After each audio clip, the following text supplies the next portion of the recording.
The knock came at 2 a.m., 3 soft taps that seemed to echo through the silence of his hotel room. Alex Foster froze, his fingers hovering over his laptop keyboard, the spreadsheet he'd been working on forgotten in an instant. Nobody knew he was here except her. He glanced at his phone, 3 missed calls from Sophia Wright, CEO of Wright Innovations and his direct boss for the past 18 months. The woman who could make or break his career with a single word.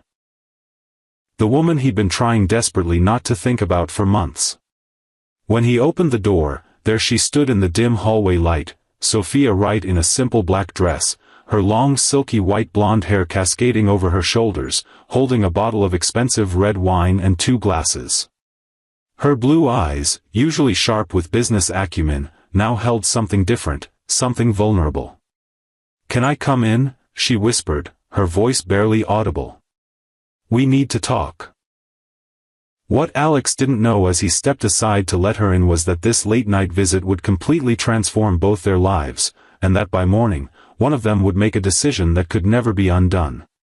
Alex had been with Wright Innovations for 5 years, but it was only when Sophia took over as CEO following her father's retirement that he truly began to shine.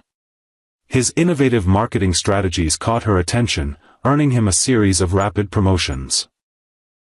Now, at 34, he was the company's youngest ever marketing director, reporting directly to her. Their professional relationship was marked by mutual respect and occasional tension, the good kind that pushed both of them to excel. "I'm sorry for the hour," Sophia said, placing the wine and glasses on the small table by the window.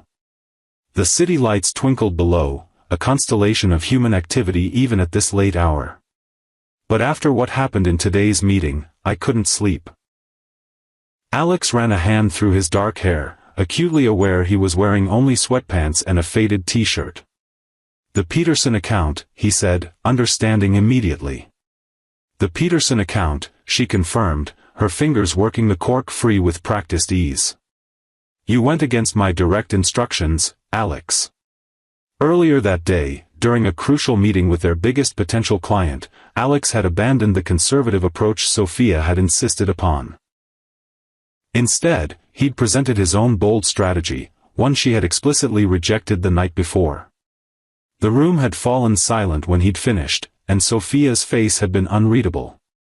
But then Peterson had smiled, reached across the table, and shaken Alex's hand. "This is exactly what we need," he'd said. "This is why we're choosing Wright Innovations." "I got us the account," Alex said now, accepting the glass she offered. "You undermined me in front of a client," she countered, her eyes flashing. "And the entire executive team. I got results." "At what cost?" She took a sip of wine, studying him over the rim of her glass. "Trust is everything in this business, Alex. Not just with clients, but between colleagues." What Sophia didn't say, couldn't say, was how much it had hurt to watch him disregard her judgment so completely. What Alex didn't say was that he'd spent the entire day terrified he'd be fired, not just for the professional risk but because the thought of not seeing her every day made his chest ache in ways he couldn't explain. "I believed in my strategy," he said finally. "Sometimes you have to take risks." "Like inviting your boss to your hotel room at 2 a.m., she asked, the ghost of a smile playing at her lips. "You invited yourself," he pointed out, returning her smile with one of his own. "Though I can't say I mind the company." The air between them shifted, charged with something neither was ready to name. "Tell me about Emma," Sophia said suddenly, changing the subject. "How's she handling the new school?" The mention of his 7-year-old daughter brought both warmth and pain to Alex's expression. "She's adjusting. It's been 3 years since her mom died, but new places are still hard for her." He paused, swirling the wine in his glass. "That's why I can't lose this job, Sophia. It's not just about me." Sophia moved to the window, looking out at the city below. "I would never fire my best marketing director over one act of insubordination," she said quietly. "No matter how infuriating. Even if he's a single dad who works too much and sometimes forgets important meetings because his daughter has a dance recital? Alex asked, the vulnerability in his voice surprising them both. Especially then, she said, turning to face him. Family comes first, Alex. Always. What Alex didn't know was that Sophia had grown up watching her father sacrifice everything, including his marriage to her mother, for right innovations. She had sworn never to repeat his mistakes, even as she followed in his professional footsteps. As the night deepened, they moved from the business at hand to more personal territories. Sophia spoke of the pressure of taking over her father's company, of proving herself worthy of the right name. Alex shared stories of raising Emma alone, of the terror and joy that came with being solely responsible for another human life. She sounds wonderful, Sophia said, her face soft with genuine interest. You've done an amazing job with her. She'd like you, Alex replied, surprised by how certain he felt about this. She has a thing for strong women who know what they want. Like father, like daughter? Sophia teased, raising an eyebrow. Alex laughed, a warm sound that seemed to fill the small hotel room. I walked right into that one, didn't I? You did, she agreed, her smile reaching her eyes. It's one of the things she stopped herself, looking suddenly uncertain. One of the things you what? Alex prompted, his heart beating faster. Sophia set down her glass. One of the things I've always appreciated about you. Your ability to laugh at yourself. It's rare in our industry. But there was something in her eyes that suggested she'd been about to say something else entirely. The conversation flowed easily between them, punctuated by moments of comfortable silence. They discovered shared tastes in music, a mutual love for obscure foreign films, and a common addiction to true crime podcasts. With each revelation, the professional boundaries between them seemed to blur further. You know, Alex said, refilling their glasses with the last of the wine, for someone who came here to reprimand me, you're doing a terrible job. Maybe that's not why I came, Sophia admitted, her voice soft. Alex's breath caught. Then why did you? Before she could answer, his phone rang, the special ringtone he'd set for the babysitter. His face immediately tensed as he grabbed it. Melissa? Is everything okay? Sophia watched as his expression shifted from concern to alarm. I'll be right there, he said, ending the call and already moving toward his suitcase. Emma's running a high fever, he explained, pulling out clothes. The babysitter says she's asking for me. Go, Sophia said immediately, standing. Yes, that would help a lot. As they rode through the quiet city streets, a strange intimacy settled between them. Sophia's hand found his in the darkness of the back seat, a silent gesture of support that meant more than words could express. When they reached Alex's apartment building, he turned to her, conflict evident in his eyes. I wish. Go to your daughter, she said gently. We'll finish our conversation another time. What neither of them said was that something fundamental had shifted between them that night, something that couldn't be undone or ignored when morning came. 3 days later, Emma's fever had broken, and Alex was back at work, buried in the Peterson account details when his office door opened. Sophia stood there, as composed and elegant as always in a tailored white suit that contrasted beautifully with her fair skin. How's Emma? She asked, closing the door behind her. Much better, Alex replied, unable to stop the smile that spread across his face at the sight of her. Thank you for the stuffed bear. She hasn't put it down since it arrived. I'm glad she likes it. Sophia hesitated, then took a seat across from his desk. Alex, about the other night. We don't have to talk about it, he interrupted, suddenly afraid of what she might say.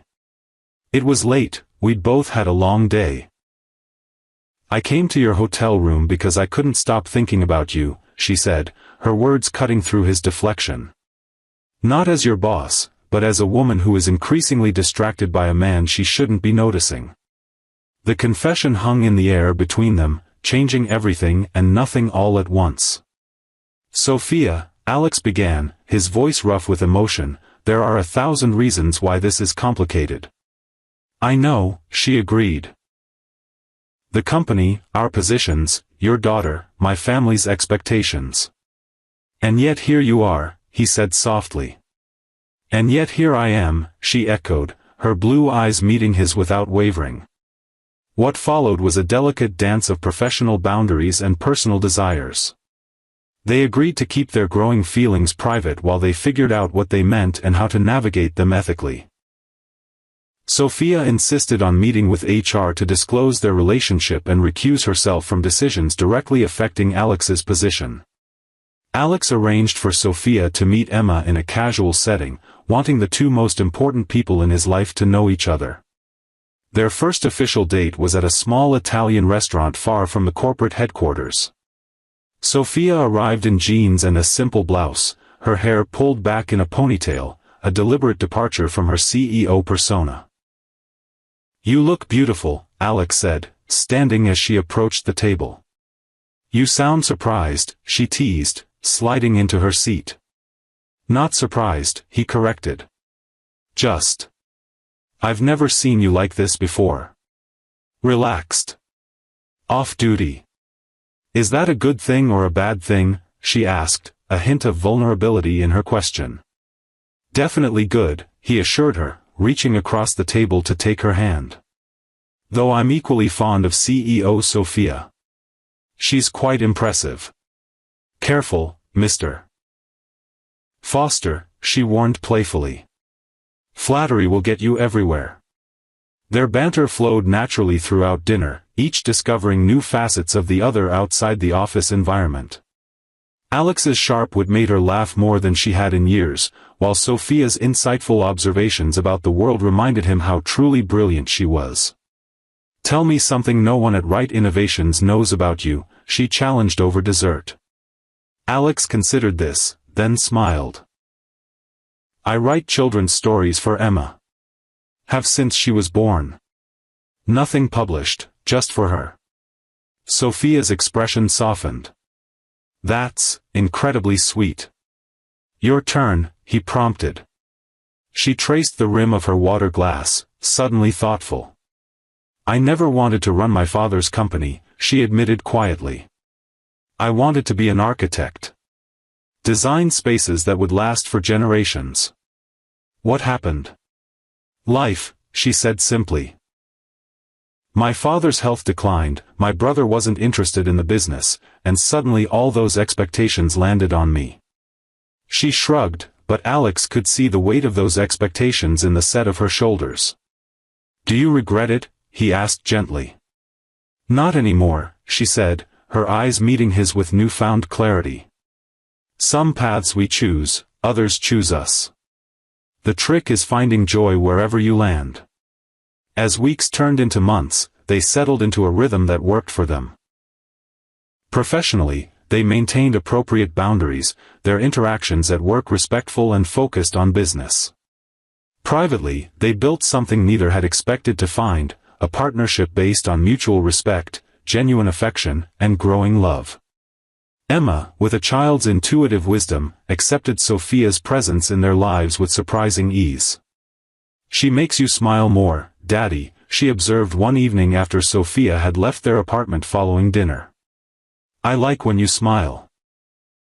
The real test came 6 months into their relationship, when Right Innovations faced a crisis that threatened the company's future. A competitor had launched a surprise hostile takeover attempt, and the board was divided on how to respond. Sophia worked around the clock, the strain evident in the dark circles under her eyes and the tension in her voice.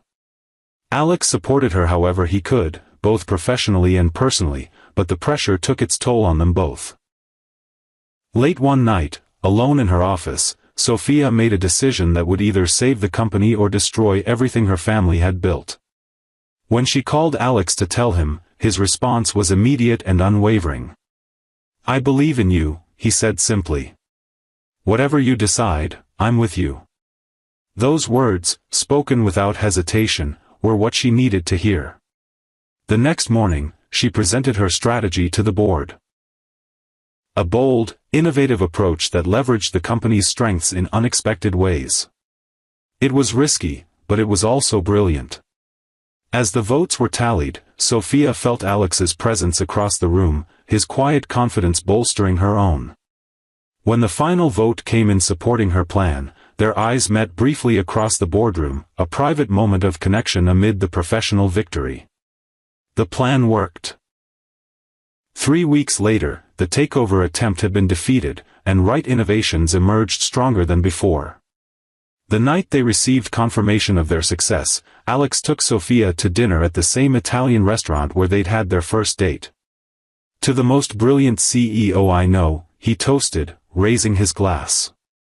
"To partnerships," she countered, clinking her glass against his. "Professional and otherwise." After dinner, they walked along the riverfront, the city lights reflecting on the water. When they reached a quiet spot away from the crowds, Alex stopped, turning to face her. "These past months have been the happiest of my life," he said, his voice steady despite the nervous energy she could feel radiating from him. "You've become essential to me, Sophia. To us, Emma and me." "Alex," she began, her heart racing as she sensed what was coming. "I'm not asking for an answer tonight," he continued, reaching into his pocket and withdrawing a small velvet box. "But I am asking you to consider a merger of a more permanent nature." When he opened the box, the ring inside was exactly what she would have chosen for herself, elegant, understated, with a single perfect diamond that caught the light from the city around them. "I love you," he said simply.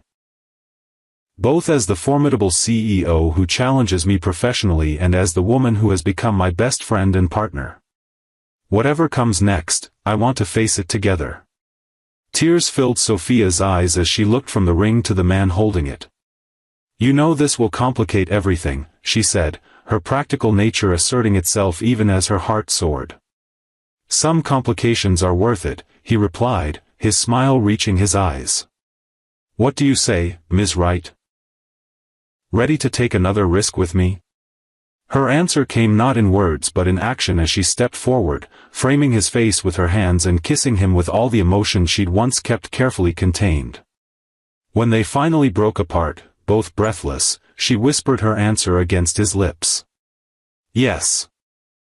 2 months before their wedding, disaster struck in a way neither could have anticipated. Emma's school called Alex in the middle of an important presentation. His daughter had collapsed during recess and been rushed to the hospital. By the time he arrived, breathless and terrified, Sophia was already there, having dropped everything the moment she heard. "What happened?" Alex demanded, finding Sophia in the waiting room, her normally perfect composure fractured with worry. "The doctors are running tests," she said, immediately taking his hands in hers. "They mentioned something about her heart, but they're being cautious until they know more." The next 48 hours became a blur of hospital corridors, hushed conversations with doctors, and the steady, terrifying beep of medical equipment. Emma was diagnosed with a rare congenital heart condition that had gone undetected until now. She would need surgery. Complex, risky surgery that insurance would only partially cover. Late that night, as Emma finally slept, sedated and connected to monitors, Alex stepped into the hallway and broke down. The weight of potential loss, of financial worry, of sheer helplessness crashed over him in waves. He slid down the wall to the floor, his body shaking with silent sobs. He didn't hear Sophia approach until she was kneeling beside him, her arms wrapping around his shoulders. "I can't lose her," he whispered, his voice raw. "She's everything." "You won't," Sophia said with such conviction that he almost believed her. "We won't. The specialist they want, he's in Boston." "The cost." "Don't," she interrupted firmly. "Don't even think about that. Emma will have the best care possible. Whatever it takes." Alex pulled back slightly, looking into her eyes. "I can't ask you to." "You're not asking. I'm telling," she said, her tone brooking no argument. This is what family does, Alex. And we are family now, the three of us, whether there's a ring on my finger yet or not. In that sterile hospital hallway, with his world threatening to collapse around him, Alex saw something in Sophia he'd always sensed but never fully understood until now, a fierce, protective love that matched his own for Emma. This wasn't the calculated business decision of a CEO or the gesture of a woman trying to impress her fiancé. This was pure, instinctive devotion. Within 24 hours, Sophia had arranged for the top pediatric cardiac surgeon in the country to fly in for a consultation. She'd set up a medical trust for Emma that would cover not just this surgery but any future treatments she might need. When Alex tried to protest, she silenced him with a look that was pure CEO right. "Save your strength for Emma," she told him. "Let me handle this part." The night before the surgery, they sat together at Emma's bedside. The little girl, pale but brave, looked between them with solemn eyes. "Are you scared, Daddy?" she asked, her small hand clutching his. Alex tried to smile reassuringly.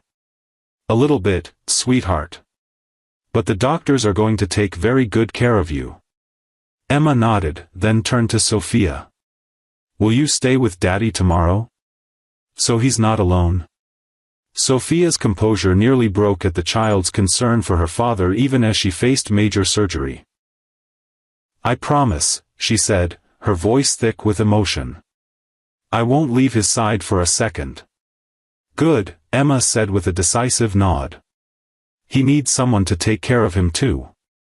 Later, as Emma drifted off to sleep, Sophia and Alex stood by the window of the hospital room, their reflections ghostly in the darkened glass. "She's worried about me," Alex said, disbelief and love mingling in his voice. "My 7-year-old daughter is facing heart surgery, and she's worried about me." "She's extraordinary," Sophia agreed softly. "Just like her father." Alex turned to her, taking both her hands in his. "I need you to know something," he said, his voice low and intense.